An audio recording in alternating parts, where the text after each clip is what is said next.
Hello dear student, कैसे हो आप सभी लोग। उम्मीद करता हूँ सब अच्छे होंगे, सबकी पढ़ाई शानदार चल रही होगी। प्यारे बच्चों, अगर आपने आईआईटी की है या फिर आप डिप्लोमा पास आउट हो तो कोल इंडिया लिमिटेड की तरफ से ज़बरदस्त अपडेट आ रही है। टोटल 327 पदों पे परमानेंट वैकेंसी सरकारी नौकरी निकाली गई है। आईटी की कौन कौन सी ट्रेड एलिजिबल है, डिप्लोमा कौन कौन सी ब्रांच वाले एलिजिबल है, क्या एज लिमिट है, क्या सिलेबस के अंदर रहेगा, एक एक करके सब चीज़ों के बारे में आपको जानकारी देने वाला हूँ। वैकेंसी बहुत ज़्यादा इंपॉर्टेंट है, लास्ट तक वीडियो को जरूर देखिएगा। और ये जो वैकेंसी है कोल इंडिया लिमिटेड के अंतर्गत आने वाली सरकारी पीएसयू कंपनी है, जिसको SCCL बोला जाता है, यानी कि सिंगरौली कोलरीज कंपनी लिमिटेड। सरकारी नौकरी है, कोई भी दिक्कत नहीं है। अदर डिपार्टमेंट में जो सैलरी मिलती है ना, रेलवे वगैरह या फिर अदर स्टेट गवर्नमेंट के अंदर DMRC DRDO वगैरह में, उससे आपको लगभग 1.5 गुना यहाँ पे सैलरी मिलेगी। 1.5, यहाँ तक कि डिप्लोमा वाले बच्चों तो डबल भी कर सकते हैं। डिप्लोमा के लिए 47,000 रुपये बेसिक भी है, जिसका सीधा सीधा मतलब है कि 80-90 हज़ार रुपये मंथली सैलरी। इसी हिसाब से ITA के लिए भी ज़बरदस्त सैलरी है, अच्छी नौकरी है। ये चीज़ें मैं आपको एडवांस में इस भर्ती के बारे में इसलिए बता रहा हूँ ताकि जो बच्चे एलिजिबल है वो बच्चे इसके अंदर आवेदन जरूर कर दें, क्योंकि अभी तक तो देखो इसका शॉर्ट नोटिफिकेशन आया है ना। फॉर्म कब से स्टार्ट होंगे उसके बारे में आपको बताऊंगा, लेकिन तैयारी टाइम से स्टार्ट करना जरूरी है। एलिजिबल जो बच्चे हैं इन चीज़ों को पहले से ध्यान में रखना बहुत ज़्यादा जरूरी है, क्योंकि वैकेंसी बहुत इंपॉर्टेंट है। जो बच्चे आवेदन कर पाएंगे ना, उनके लिए तो यहाँ पे एक बहुत ही बड़ा और अच्छा अवसर होने वाला है। ठीक है, चलिए एक एक करके अपन सभी चीज़ों के बारे में डिटेल में बात कर लेते हैं। वैसे तो ये आपने शॉर्ट नोटिफिकेशन पहले देखा ही होगा, अलग अलग यूट्यूब पे, टेलीग्राम वगैरह के अंदर आपने देखा ही होगा। पिछला नोटिफिकेशन भी मेरे पास में है और आवेदन करने की जो भी डिटेल्स है सब पे अपन बात कर लेंगे। कोई भी दिक्कत यहाँ पे अपने सामने है नहीं। देखिए, थोड़ा सा अगर अपन इसी की वैकेंसी के बारे में अगर स्टार्ट करें, बात करें, तो स्टार्टिंग की जो वैकेंसी है ना, एजुकेटिव कैडर की जो वैकेंसी है, तो BTech के लिए अपने काम की है नहीं। नॉन एजुकेटिव कैडर की जो वैकेंसी है ये अपने काम की वैकेंसी है। जूनियर माइनिंग इंजीनियर है ना, T&S ग्रेड C, टोटल मिलाकर के 100 वैकेंसी यहाँ पे रखी गई है। उसके बाद में असिस्टेंट फोरमैन ट्रेन मैकेनिकल है, तो इसके लिए यहाँ पे टोटल मिलाकर के 9 वैकेंसी रखी गई है।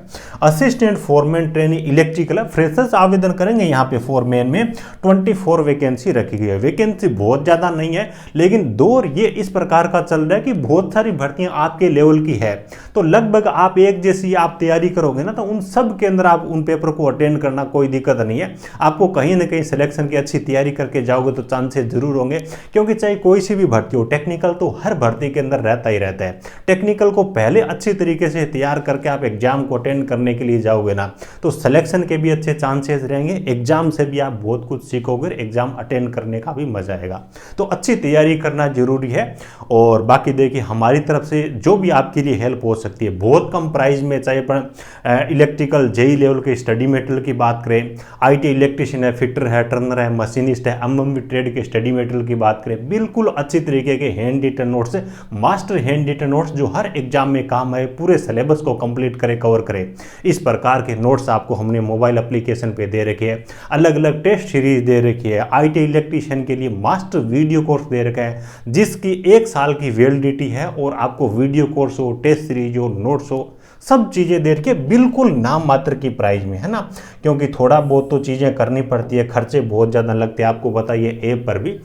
चलिए बात कर लेते। पहले देखिए, ये जो भर्ती थी ना, ये आनी थी, इसका फुल नोटिफिकेशन था वो 15/4/2024 को आना था।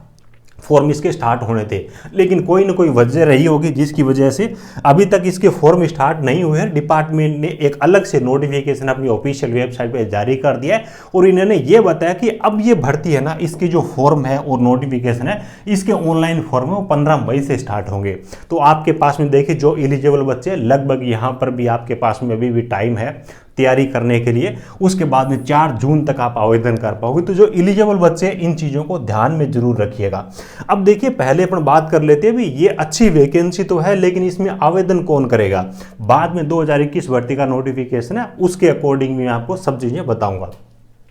2 प्रकार की वैकेंसी है, जैसे कि मैंने आपको बताई है। अभी एक तो वैकेंसी आपकी डिप्लोमा लेवल की, और दूसरी यहाँ पे वैकेंसी रखी गई है टेक्नीशियन वाली ITI लेवल की। सबसे पहले अगर अपन बात करें कि सर इसमें आवेदन करने के लिए एज लिमिट क्या रखी गई है, तो 18 से लेकर के 30 वर्ष तक के बच्चे आवेदन कर पाएंगे। सेम यहाँ पे ITI के अंदर रखी गई है 18 से लेकर के 30 वर्ष तक के बच्चे।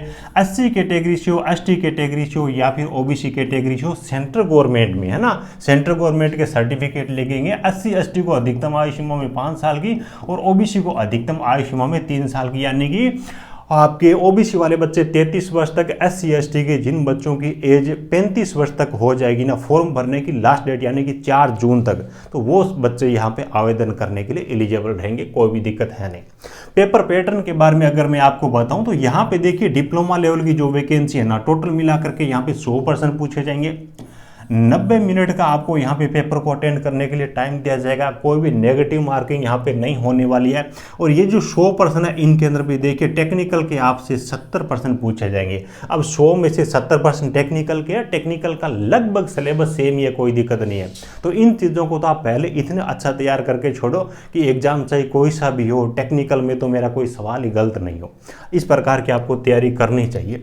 ये हो गया। उसके बाद देखिए 30 जो प्रश्न है ये आपसे पूछे जाएंगे नॉन टेक के, और नॉन टेक के जो प्रश्न है वो मोस्टली आपसे मैथ है, रीजनिंग है और इंडिया जीके इनके पूछे जाएंगे। तो कुछ इस हिसाब से ये चीजें रहने वाली है। उसके बाद में ITI लेवल की जो वैकेंसी इसके बारे में अगर अपन बात करें तो यहाँ पे देखिए ज्यादा मैं कंफर्म हूँ नहीं, श्योर ज्यादा नहीं हूँ, क्योंकि पिछला मेरे को पेपर इसका कहीं पे मिला नहीं है। लेकिन देखिए कुछ चीज़ें मेरे सामने ही है, उनके अकॉर्डिंग 50 आपसे टेक्निकल के पर्सन यहाँ पे पूछे जाएंगे और 40 आपसे नॉन टेक के पर्सन पूछे जाएंगे, है ना, नॉन टेक के पर्सन पूछे जाएंगे। नॉन टेक में वही है, मोस्टली रीजनिंग है, मैथ है और इंडिया जीके, लगभग ये चीज़ें आपकी रहने वाली है। ठीक है, तो ये पेपर पैटर्न हो गया। आवेदन कौन कर पाएगा? डिप्लोमा वाली जो वैकेंसी है ना, इसके अंदर तो देखिए फ्रेशर्स बच्चे ऑल ओवर इंडिया के आवेदन करने के लिए एलिजिबल रहेंगे। लेकिन ITI लेवल की जो वैकेंसी है इसके अंदर 2 चीज़ें मांगी गई है, ITI भी मांगी गई है, नेशनल अप्रेंटिसशिप सर्टिफिकेट यानी कि अप्रेंटिसशिप भी मांगी गई है। अब देखिए जिन बच्चों के पास में ITI प्लस अप्रेंटिसशिप है ना, वो बच्चे तो इस डेट को भूलना ही नहीं। 15 मई की जो डेट है ना, लगभग 15 मई है क्या, मैं भूल गया थोड़ा सा। तो उन बच्चों के तो सिलेक्शन के भी अच्छे चांसेस रहेंगे, भीड़ भी थोड़ी सी कम रहेगी। और मैं तो बोलता हूँ कि अगर आपके पास में थोड़ा सा टाइम है तो अप्रेंटिसशिप जरूर कर लीजिए, साथ में तैयारी भी हो जाएगी, कुछ खर्चे के पैसे भी आपके बढ़ेंगे, आपके ITI के सर्टिफिकेट की वैल्यू है वो डबल हो जाएगी अप्रेंटिसशिप के बाद में। हाँ, बाकी तो देखो आपकी मर्जी है। ये चीज़ें हो गई आवेदन करने के लिए एलिजिबिलिटी क्राइटेरिया के बारे में। अब देखिए 2021 भर्ती का फुल नोटिफिकेशन है वो मैं आपको दिखा रहा हूँ। 24 का भी फुल नोटिफिकेशन नहीं आया है, आएगा तब उसके बारे में आपको बता दूंगा। ये 21 की भर्ती का नोटिफिकेशन है जिसमें ITI लेवल की वैकेंसी निकाली गई थी। 21 में तो बहुत सारी वैकेंसी थी अलग अलग ट्रेड के लिए।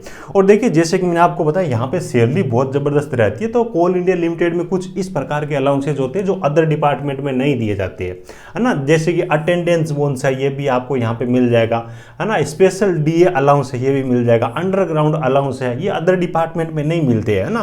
कॉन्वेंस, ये बहुत सारी चीज़ें ऐसी है जो कि इसी डिपार्टमेंट के अंदर मिलती है, आपको अदर डिपार्टमेंट में नहीं मिलेगा ना। कोल माइंस का 12%, ये सब चीज़ें आपको यहाँ पे मिलने वाली है।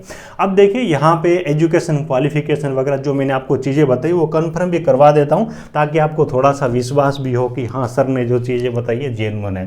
यहाँ पे देख लीजिए ITI लेवल की वैकेंसी है। फिटर वाली वैकेंसी के बारे में अगर अपन देखें, सारी चीज़ सभी के लिए सेम है।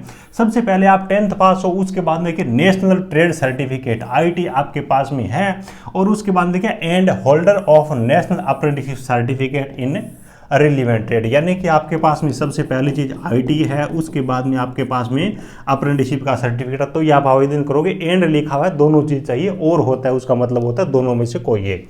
ठीक है, एज लिमिट भी यहाँ पे आप देख पा रहे हो 18 से लेकर के 30 वर्ष तक के बच्चे आवेदन करेंगे, और अधिकतम आयु सीमा के अंदर छूट जो मैंने आपको बताई वो भी यहाँ पे मेंशन की हुई है। ठीक है, और भी बहुत सारी चीज़ें जो फुल नोटिफिकेशन आएगा उसके अंदर भी मैं आपको बता दूंगा। अब देखिए थोड़ा सा सिलेबस के बारे में भी मैं आपको बता देता हूँ। वैसे इलेक्ट्रिशियन ट्रेड वालों का सिलेबस है वो तो मेरे को मिला है ना। जो आपके कोर टॉपिक्स है वो यहाँ पे सिलेबस के अंतर्गत दिए गए 27-28 टॉपिक है है ना। बाकी अपना फुल नोटिफिकेशन आएगा तो अदर ट्रेड के बारे में बात कर लेंगे। देखिए यहाँ पे बेसिक इलेक्ट्रिसिटी है, register, conductor, insulator, electrical accessories है, सर्किट ब्रेकर है, अर्थिंग है, कैपेसिटर है, मैग्नेट है ना, मेजरिंग इंस्ट्रूमेंट है, एसी-डीसी मोटर है, अल्टरनेटर है, ट्रांसफार्मर, सिंक्रोनस मोटर है, सिंगल फेज मोटर है, वाइंडिंग है, house service, connection and wiring, layout है, इल्यूमिनेशन है, डिजिटल इलेक्ट्रॉनिक्स है, इलेक्ट्रिकल अप्लायंसेज है, रिले, वोल्टेज रेगुलेटर्स है, जनरेशन ऑफ इलेक्ट्रिसिटी है, ट्रांसमिशन ऑफ इलेक्ट्रिसिटी है, workshop, calculation, science, employability skill है। इनके तो देखिए नाम मात्र के ही प्रश्न है, ऊपर वाले जो 26 चैप्टर ना, इनको अच्छी तरीके से आपको तैयार करना है, ठीक है। तो सिलेबस अभी इलेक्ट्रिशियन का ही मेरे को मिला है, बाकी जब भी मिलेगा तो मैं टेलीग्राम में डाल दूंगा, ठीक है। और टेलीग्राम को आप जरूर ज्वाइन कर लीजिए ताकि कोई भी अपडेट हो तो वहाँ पे आपको मिल जाए। यूट्यूब की तरफ से बहुत सारे बच्चों को नोटिफिकेशन जाते नहीं है, वीडियो वो देख नहीं पाते, बाद में मैसेज करते कि सर इस चीज़ के बारे में बताइए, इसके बारे में वीडियो दीजिए, जबकि ऑलरेडी वीडियो मैंने दे रखा होता है। टेलीग्राम आप एक बार भी चेक कर लोगे तो चाहे कोई नोटिफिकेशन हो, चाहे कोई वीडियो हो, चाहे कोई अपडेट हो, चाहे कोई सलाह हो, मार्गदर्शन हो, सब चीज़ें वहाँ पर आपको मिल जाएगी, ठीक है। चलिए वीडियो अच्छा लगा हो तो एक प्यारा सा लाइक करना, अपने ज़रूरतमंद दोस्तों के साथ में इस वीडियो को शेयर जरूर करिएगा। Thank you, best of luck.